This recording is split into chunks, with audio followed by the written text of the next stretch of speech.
निराजनिकति गंधर्वयामि सुखकरता दुःखहर्ता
शांतादुर्गा माता की जय, श्रीदेव योगेश्वर महाराज की जय, श्रीदेव सत्यनारायण महाराज की जय, श्री ज्ञानदेव तुकाराम पंढरीनाथ महाराज की जय. जय श्रीराम. जय श्रीराम.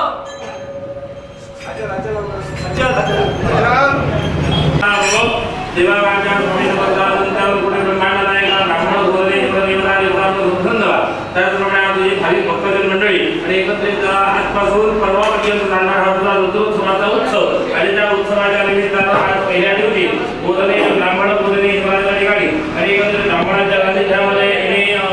संकल्पित सत्रह संकल्पित अनुष्ठान आणि गुरुरूपी सेवा त्याचप्रमाणे बोधने हिमालयाच्या प्रणाली ठिकाणी सत्यनारायण एकत्रित दोन्ही यजमानांमध्ये देऊन आणि पुण्य मंडळी आणि भक्तजनांनी सेवा सुरू वाहिलेली आहे. सेवा सुरू वाहिली ज्ञानदा अज्ञानदा काया वाचा मनसा मंत्रतंत्र सामान समान ध्यान धारणे नेम निश्चित करण्यावर कुटुंबात बसण्यात कळत नकळत मनुष्य भावाला अनुसरून कसल्या प्रकारचे चूक भूल मागण्यावर झाला असेल मातृवात्सल्याने पितृवात्सल्याने क्षमा करून आज या जत्रोत्सवाच्या अनुष्ठानाच्या निमित्तानं ज्या ज्या भाविक भक्तांनी तन मन धन अर्पून कोणी द्रव्य आणा कोणी वस्तू आणा आणि एकत्रित मानवी कार्यक्रमाने एकत्रित केलेली मदत आणि एकत्रित केलेली सेवा तुमच्या जगाकडे प्रत्येक भाविक भक्तजनांना उत्तम प्रकारचं आयुष्य आरोग्य सद्बुद्धी सद्वासना सत्संग सदाचार सद्धर्म प्रवृत्ती प्रकट प्राप्त करून द्या. प्रत्येकाची कुलदेवता ग्रामदेवता स्थानदेवता वास्तुदेवता आराधदेवता आदित्यादी पुत्रदेवता या देवतांची अनुकूलता प्राप्त करून अखंड कृपाप्रसाद प्राप्त करून द्या आणि त्या कृपाप्रसादाने आणि स्थिरलक्ष्मी प्राप्त झाली या कुटुंबीय मंडळीचा भाविक भक्तजनांचा उत्कर्ष घडला. एकंदरीत उत्कर्षाच्या आड येणाऱ्या ज्या ज्या काही अडचणी आहे कोणी शत्रुत्वाकडून म्हणा कुठल्या प्रकारचा कर्ण करतो महात्मा खोटं काढतो जाधव मानव संपद मोह ऋषीवरण उच्चारण निर्देशन षटकर्म बाधाचे अवलंब दिलेले असेल सगळ्या बाधेचं अत्याचारापासून परिवर्तन झालं. आज तुझ्या या चतुर्भुजाच्या त्याला भाविक भक्तजन तुझ्या चरणाच्या ठिकाणी आले तुझं दर्शन घेतलं तीर्थप्रसाद वाचन केल्यानंतर त्यांची सगळी दुःख जी आहे ती निवारण झाली. या तुझ्या भाविक भक्तजनांमध्ये कोणी मजबूत असते विवाहाच्या ठिकाणी येणाऱ्या अडचणी असतील त्याही अडचणीचं परिमार्जन करून वधूवरांना मुलं प्राप्त झाले लवकरात लवकर विवाहाकडे जुळून आली असा तुमचा देवी चमत्कार देवी महिमा प्राप्त करून द्या. देवस्थानाच्या संदर्भात कार्यकारी मंडळ आहे आणि त्या ठिकाणी त्यांच्या आणि ह्या देवस्थानाचा मंदिराला उत्कर्ष व्हावा हेतून आणि त्यांच्या मनात असलेले विचार आहे त्या विचारांना चालना मिळवून आर्थिक सहाय्य आणि आर्थिक पाठबळ आणि ह्या तुझ्या भाविक भक्तजनांना आणि कार्यकारी मंडळीला प्राप्त झालं आणि ह्याच्याही पुढे आनंदात असा तुझा उत्सवाचा कार्यक्रम ह्याच्याही पुढे आनंदात येते असा तुझा देवी प्रकार दैवी महिमा प्राप्त करून द्या. धैर्य वीर्य गांभीर्य वाक चातुर्य व्यवहार कुशलता पाचही गुण धर्मशास्त्रामध्ये सांगितलेले पाचही गुण त्या कुटुंबीय मंडळींना या भाविक भक्तजनांना प्राप्त करून देऊन प्रत्येकाचा उत्कर्ष घडवा. त्याचप्रमाणे कोणाच्या सांगण्यासारखे असतील कोणाच्या सांगण्यासारखे असतील कसल्या प्रकारच्या व्याधी असतील किंवा कसल्या प्रकारचे मनात विचार असतील ते मनीमुखी जाऊन तुम्ही आणि भूत भविष्य वर्तमान जाण्यात तुम्ही त्रिकालात देवता मनीमुखी जाऊन त्यांच्या सगळ्या इच्छा आकांक्षा तुम्ही परिपूर्ण केल्या आहेत आणि तुमच्यावर असलेला भक्तिभाव असा घडत आलेला लागला असा तुमचा देवी चमत्कार देवी महिमा प्राप्त करून देऊन दुःस्वप्न दुःस्वप्न दुर्गती दौर्बल काळी आणि अनारोग्य सगळ्या प्रकारच्या बाधेचं परिमार्जन करा. असं आर्थिक सहाय्य असं भाविक भक्तजनांना एकत्र देऊन एका भक्तानं एका चित्तानं एकाच 21 आणि 525 अशा बहुसंख्येनं आणि एकत्रित भाविक भक्तजन इथे येऊ लागले आणि तुमच्या कृपा आशीर्वादानं तुमचा उत्सव आणि तुमचा कार्यक्रम आणि एकत्रित प्रवेश झाला ह्याच्याही आनंदानं विषय ह्या भाविक भक्तजनांकडून करून घेतले असा तुमचा प्राप्त करून दे. सगळ्या प्रकारचं आयुष्य आरोग्य प्राप्त करून दे. कुटुंबीय मंडळीला भाविक भक्तजनांना सांभाळ कर रक्षण कर दया प्राप्त करून सर्वे